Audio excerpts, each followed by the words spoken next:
Oke, untuk video yang ini saya akan menjelaskan pengaturan lainnya dalam satu video.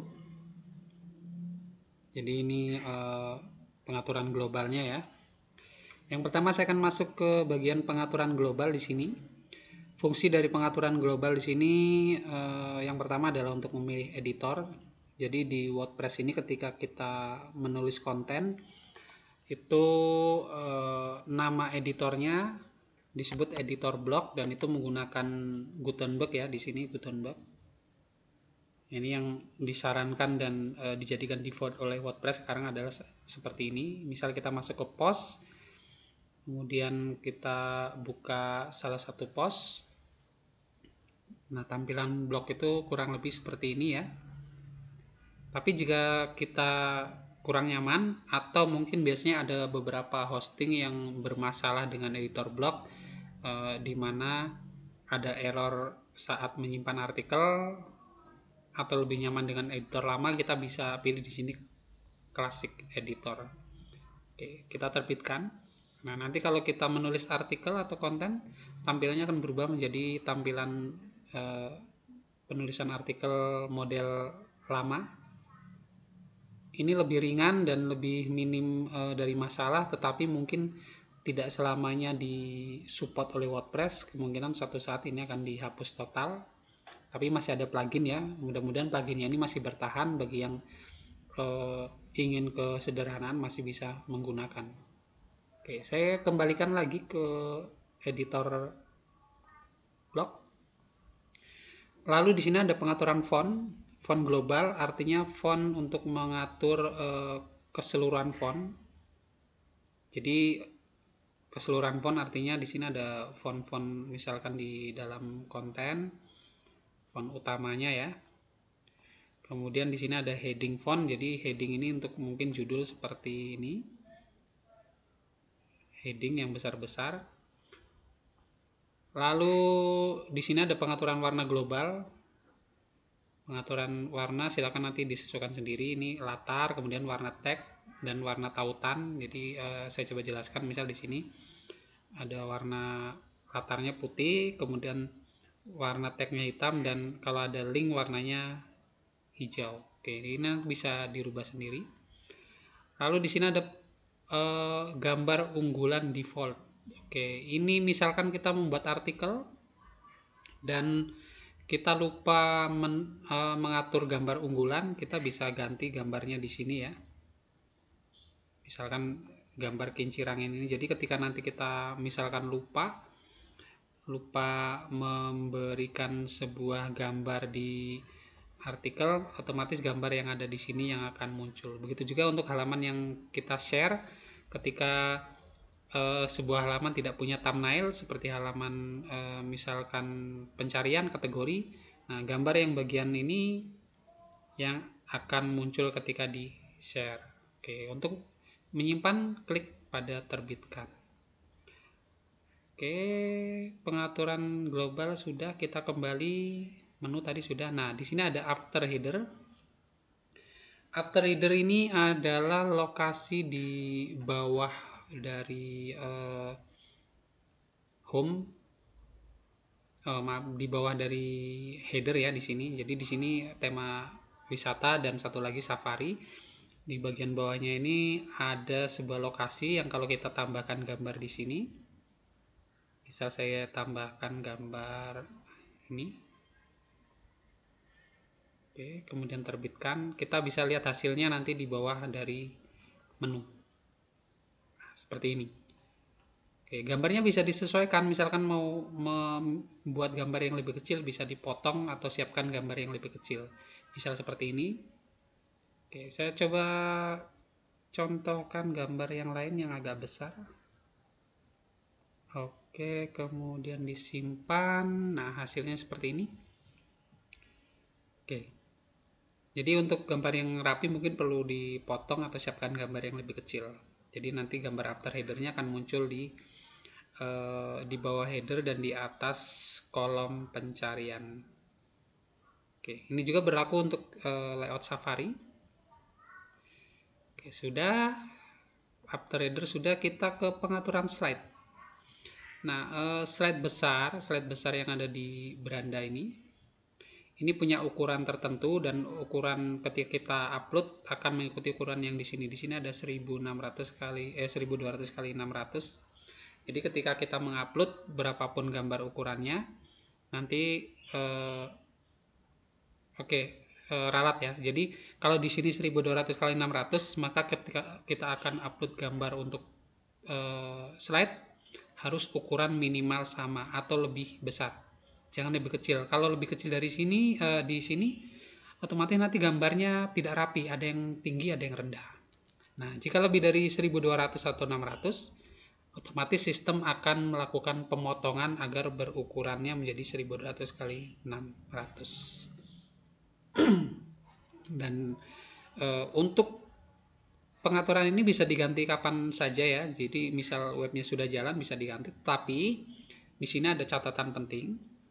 Ketika web sudah berjalan, sudah ada slide dengan ukuran ini, kemudian kita kok di sini mengganti, misalkan kita ganti jadi 1400 kali 500 misal, kemudian klik terbitkan, maka kita wajib melakukan regenerate thumbnail. Jadi gambar-gambar yang ukurannya memenuhi akan dipotong dengan ukuran ini. Yang tidak memenuhi biasanya akan tampil berantakan ya. Jadi ketika di sini mengganti ukuran, otomatis jika ukurannya tidak sesuai, kita harus mengupload ulang gambar.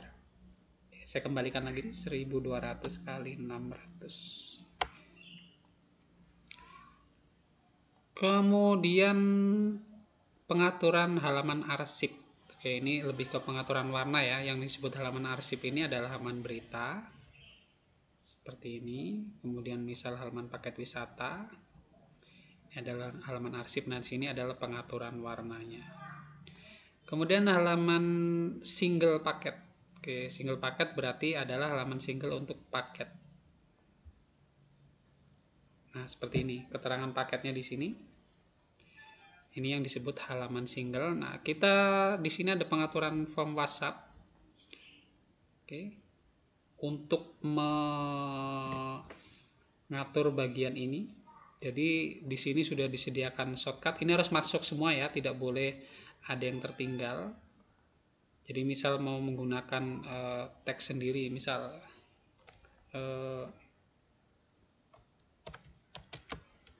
oke, saya coba seperti ini contohnya.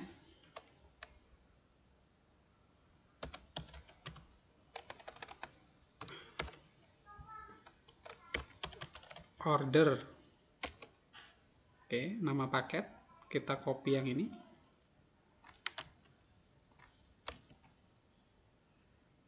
Kemudian saya mau kasih garis baru, sini tambahkan S-line seperti ini. Order paket, nanti otomatis nama paketnya akan muncul. Oke, kemudian misal kita tambahkan seperti ini, tanggal. Nah, ini harus masuk semua ya, harus masuk semua shortcutnya ini. Sudah ada 3, 1, 2, 3. Ini ada 1, 2, 3, 4, 5, 6, 7, 8, 9, 10. Ada 10 shortcut. Kita harus masukkan semua. Tanggal. Kemudian setelah tanggal di sini ada misalkan detail order.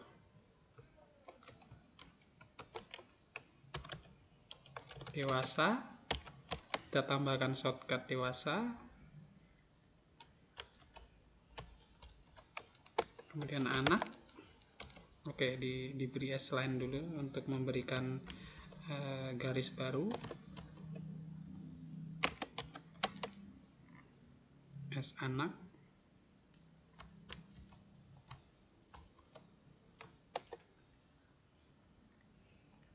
Kita bisa tambahkan S-line 2 kali. Kemudian jumlah.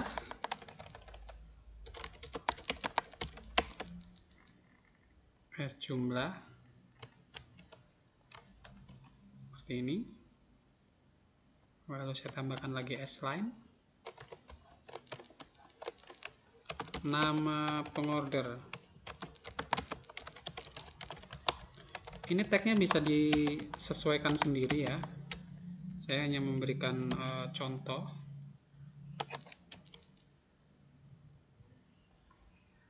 Nama,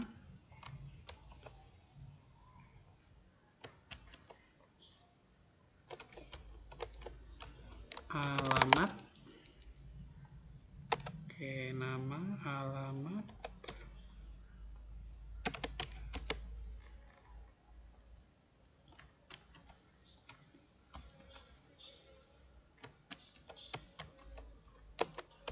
telepon,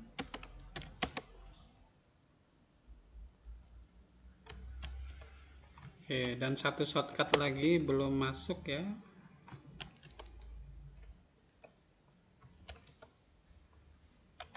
Oke, saya beli jeda satu lagi. Order dilakukan melalui halaman. Nah, kita ambil tautan di sini.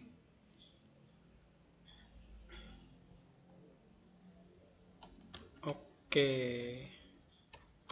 Sudah selesai. Semua shortcut sudah dimasukkan, tidak ada yang tertinggal. Jadi ini klik terbitkan. Nah, seperti ini. Lalu di bawah ini untuk pengaturan warna silakan disesuaikan sendiri. Nah, nanti yang di sini outputnya akan otomatis sesuai dengan format yang kita tulis. Pada bagian ini. Pastikan nomor WA-nya sudah diisi ya di bagian profile tadi. Akan sama dengan nomor WA yang ada di sini. Masuk ke WA ini.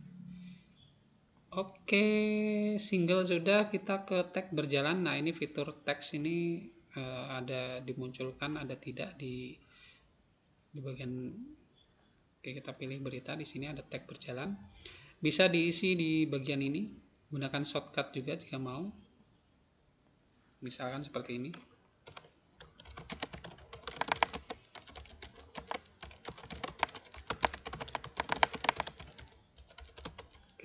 Tag berjalan ini bisa diubah sesuai kebutuhan. Kita lihat hasilnya.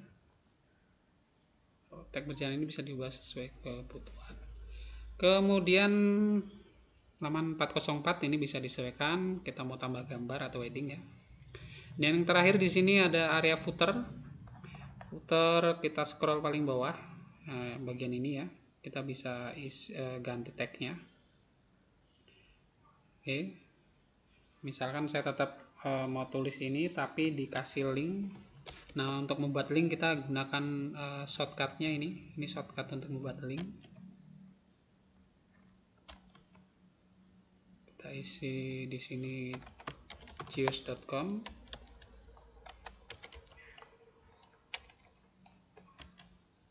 Lalu tutup seperti ini. Oke, kita ambil ini kan ya. Oke. Kemudian klik terbitkan, otomatis dia akan jadi link. Pastikan shortcut ini sesuai, jadi ada buka, ada tutup. Oke, untuk pengaturan lainnya sudah selesai, kurang lebih seperti itu. Dan saya akan lanjut ke video tentang cara mengedit beranda.